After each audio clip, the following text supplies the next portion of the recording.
질의응답도 합니까? 안 했습니다. 힘드시죠? 예. 그래도 나는 꼭 질문해야 되겠다. 딱 그러면 세 분 이내에서만 말할게요. 없으면 한 분만 하고 마시고. 네. 뭐 두 분. 자, 그럼 저희 두 분만 질문 받도록 하겠습니다. 저는 창원의 창구의 정해체를 마이크 좀 합니다. 네.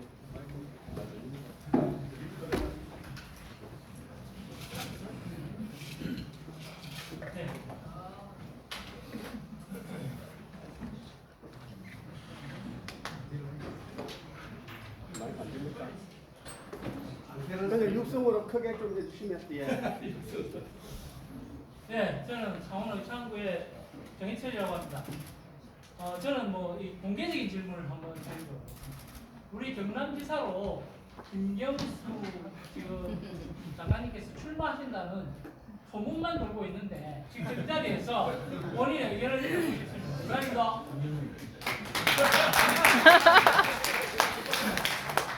네. 제가 출마해야 됩니까? 네. 근데 지금은 제가 이제 공직에 있습니다. 그래서 말했어. 그래서 이제 뭐 명쾌하게 답변은 못 드렸는데 두 가지만 말씀드릴 게 하나는 제가 해외에서 돌아온 다음에 여의도에 있는 국회의원들이나 당에 있는 분들 만나면 보궐선거로 출마해서 국회로 들어와야 돼. 이거 얘기를 제일 많이 들어요.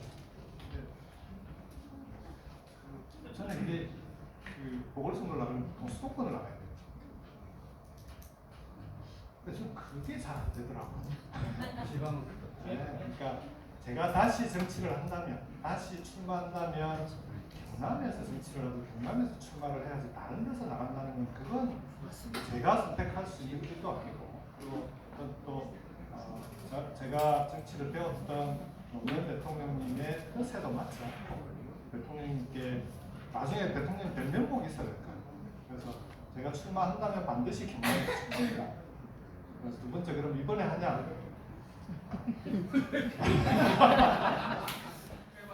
이건 지금 뭐 이런 안 할 거다는 말씀 못 드리지만 이번 선거가 제일 중요합니다.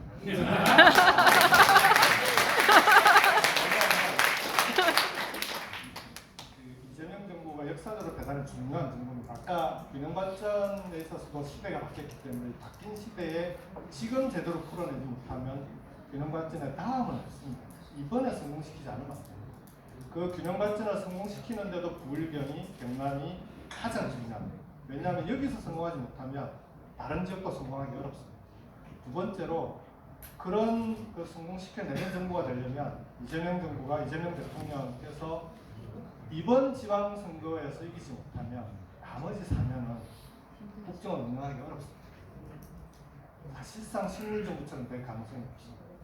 지방선거가 우리가 이겼냐 졌냐를 가르는 제일 큰 기준이 부의경입니다. 여기서 이기지 못하고는 전국 선거에서 이겼다고 얘기하기 어렵습니다. 그래서 이번 선거가 어찌 보면 우리 당에서 정치를 하는 사람들이 정말 젖먹던 힘이라도 모아서 할 수 있는 역할은 누구든지 간에 다 뛰어들어서 함께 승리를 만들어내야 된다. 거기까지만 말씀드리겠습니다.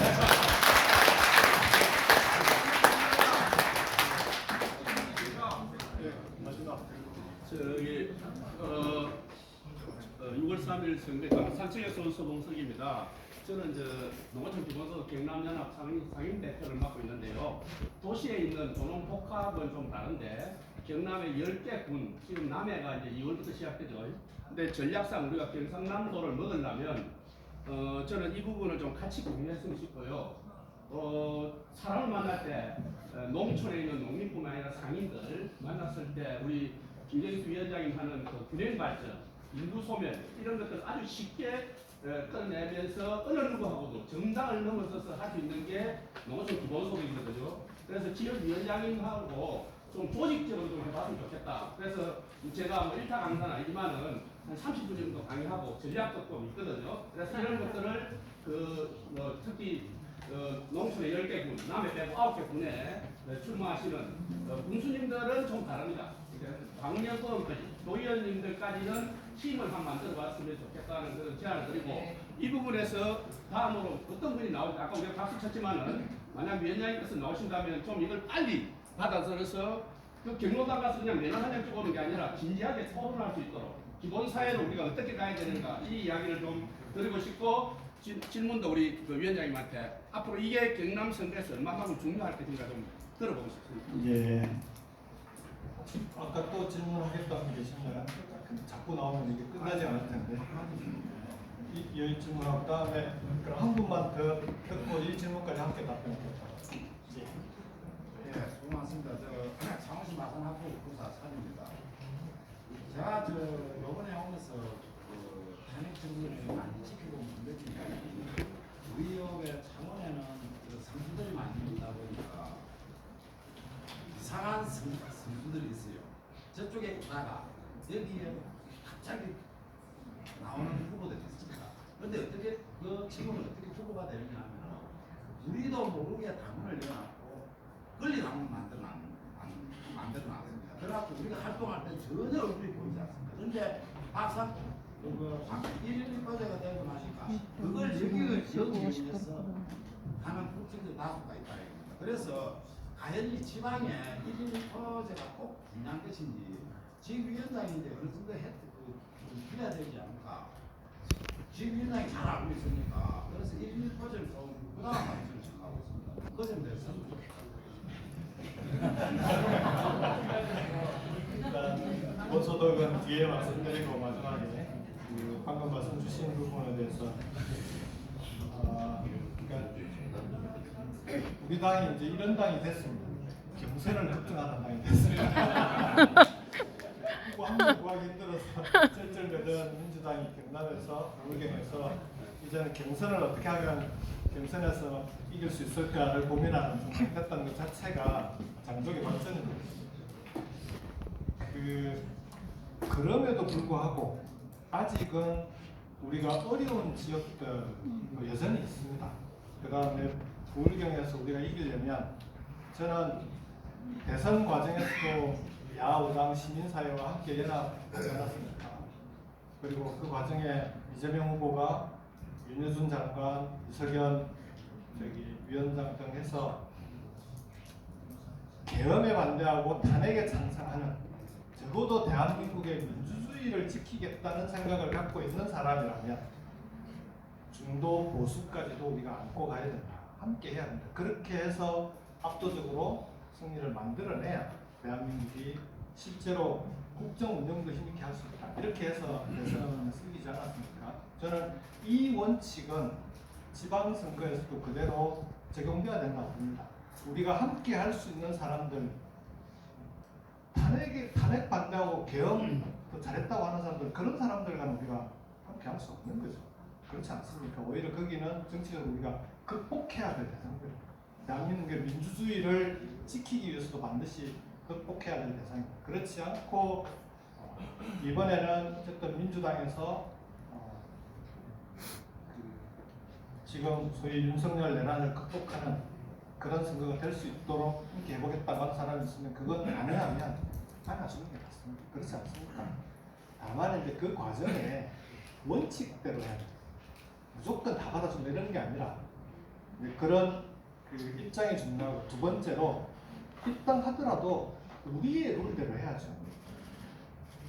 경선해야 되면 확실히 경선하고 그 다음에 실제로 당원 가입 문제 말씀하신 부분은 그거는 극복해야 될 수밖에 없습니다. 그 사람이 얼마나 당원을 많이 밀어넣는지 모르겠는데 그 당원 경선으로 한다면은 그 당원 경선에서도 이길 수 있도록 여러분들께서 준비하고 만들어내야 돼요. 다만 이제 이 과정에 한 가지 아쉬운 점은 그런 게 있죠. 당원들에게 제대로 선택할 수 있는 그런 기회는 만들어줘야 되는데 우리가 그냥 후보도 잘 모르고 투표하게 돼요. 그러다 보니까 밀어넣은 당원이면은 자기가 소개받았던 자기를 추천했던 사람 무조건 찍는 그런 식의 그 경선이 돼 있어서 그건 문제인데 이게 이제 요즘은 조금 바뀌긴 합니다. 그러니까 유튜브도 있고 하니까 당원들이 다 볼 수 있도록 한꺼번에 모이지는 못하니까 적어도 경선을 하는 후보들끼리 오프라인에서 토론하게 하고 그 토론한 영상을 당원들에게 다 보내주고 그렇게 해서 당원들이 그걸 보고 판단할 수 있게 한다든지 그러면 최소한 민주당을 걱정하는 당원이라면 그 정도는 보고 이 중에서 그래도 나는 뭐 누가 밀어넣은 당원이긴 하지만 이걸 보니까 이 사람이 돼야 되겠네 라고 하는 그 사람이 돼야 이길 수 있겠네 이런 정도의 그 경선 과정들이 필요한데요. 지금 이 부분은 지금 중앙당이랑 도당이 이제 어떻게 준비하느냐에 따라 달려있긴 한데요. 어쨌든 그런 과정들은 필요하다. 꼭 그런 방식이 아니더라도 그렇게 해서 어떤 경선의 결과가 나오더라도 반드시 이길 수 있는 후보 그리고 당원들이 선택한 후보가 경쟁력이 가장 높은 후보가 될 수 있도록 우리 당 자체를 그렇게 만들어야 우리 당이 민주당이 지역에서 승리할 수 있는 당이 될 수 있다. 그리고 그런 방향으로 좀 계속 우리가 쌓아 나가야 되지 않겠습니까? 중간중간에 말씀 주신 대로 이런저런 어려움이 있을 텐데 제가 거기에 대해서 뭐 명확하게 이렇게 합시다라고 말씀 못 드리지만 잘 극복하십시오. 그리고 그 힘을 잘 길러내시고 그걸 극복해내면 본선에서 반드시 이깁니다. 근데 그거 극복 못하고는 본선에서 이기기 어렵지 않겠습니까? 그리고 그 우리 수봉서님께서 기본소득 말씀을 주셨는데 혹시 남해에서 오신 분 계신가요? 남해는 요즘 잘 나가니까 안 나와도 되는구나. 남해가 기본소득, 농어촌 기본소득 어렵게 됐습니다. 어렵게 되고 나서 지금 새로 유입된 인구가 1000명이 넘더라고요. 근데 그게 이제 주변 지역에서 오는 분들이 꽤 있어서 이게 이제 플러스 마이너스 하면 세 많이 이렇게 얘기하는데 오히려 이게 말씀하신 대로 음지역으로 확대된다면 그러면은 바로 옆에서 오는 사람들보다는 오히려 도시 지역이나 수도권에서 오는 사람들이 많아지겠죠. 그래서 이 부분은 앞으로 우리 사회가 이제 기본 사회, 기본 소득 이 시대로 안 갈 수가 없습니다. 왜냐하면 이제 로봇이 갈수록 지금 이제 먼 미래의 일이라고 생각했는데 이제 몇 년 뒤가 될지 모르는 상황이 되고 있습니다. 그래서 공장에 가면은 사람 한 명 보기 어려운 공장, 저희 다크 팩토리라고 하는데 벗겨진 공장들이 이제 현실이 되고 있습니다. 이미 중국이나 미국의 테슬라 이런 데 가보면은 벗겨진 공장들이 현실에서 가동이 되고 있습니다. 그러면 사람은 어떻게 해야 되냐? 물론 그 상황에서 공장에 불은 꺼져도 샤오미 공장을 이번에 한중 정상회담 때 같이 갔던 기업인들이 중국의 샤오미 공장을 갔다 왔더라고요. 자동화 공정률 94%. 실제로 불 꺼진 공장에서 로봇만 돌아갑니다. 그래서 이제 그 같은 기업인이 사람은 어디 있습니까? 물어봤더니 사람들은 소위 이제 유지 보수를 위한 문제가 생겼을 때 신속하게 그걸 조치할 수 있는 그 유지 보수 인력, MRO 인력이라고 하는데 유지 보수 인력이 24시간 대기합니다. 근데 그 24시간 대기하는 유지 보수 인력은 요 공장에 대해서 잘 알아야 되잖아요. 끊임없이 교육하고 그래서 계속 그 자기들도 공장에 대해서 공부하고 그리고 3교대로 24시간에 8시간씩 3교대로 해야 되니까 전보다 인력이 3배가 늘어난 거예요. 이렇게 로봇을 매니지하는 그런 쪽의 일자리가 새롭게 늘어나더라. 요거 하나.